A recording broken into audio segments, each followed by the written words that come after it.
আসসালামু আলাইকুম রহমতুল্লাহি ওবারাকাতুহু। বিনয়। হজরত ওমর রাদিয়াল্লাহু তাআলা আনহু এর বিনয়। হজরত ওমর ফারুক রাদিয়াল্লাহু তাআলা আনহু ইসলামের ইতিহাসের দ্বিতীয় খলিফা। তার একটি ঘটনা খুবই প্রসিদ্ধ।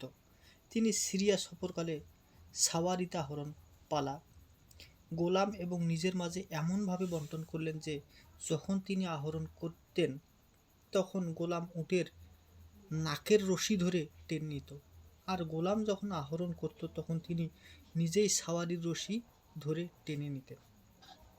তার পালার সময় সামনে জলাশয় দেখা গেলে উটের রশি ধরে নেমে পড়লেন তিনি জলাশয়ে।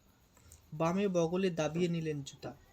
সিরিয়ার নিকটবর্তী যখন হলেন তখন সেখানকার গভর্নর হজরত আবু উবাইদা ইবনুল জাররাহ রাদিয়াল্লাহু তাআলা আনহু শহরের বাইরে এসে তাকে অভ্যর্থনা জানাতে অপেক্ষা করছিলেন।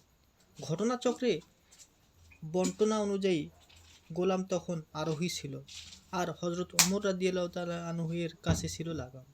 এই অবস্থা দেখে হজরত আবু উবাইদা ইবনুল জাররাহ রাদিয়াল্লাহু তাআলা আনহু বললেন, আমিরুল মুমিনিন, জনগণ আপনাকে অভ্যর্থনা জানাতে আসেন। বর্তমান অবস্থা আপনার মর্যাদার সাথে সামঞ্জস্যশীল নয়। আপনি সাওয়ারিতে আহরণ করুন।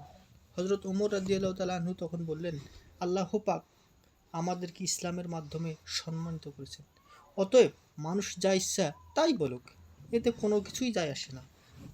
অর্থাৎ মানুষের সমালোচনার ভয়ে আমি বেইনসাফি করতে পারবো না।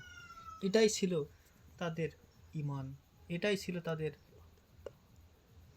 ধৈর্য, এটাই ছিল তাদের বিনয়, এটাই ছিল তাদের সম্মান।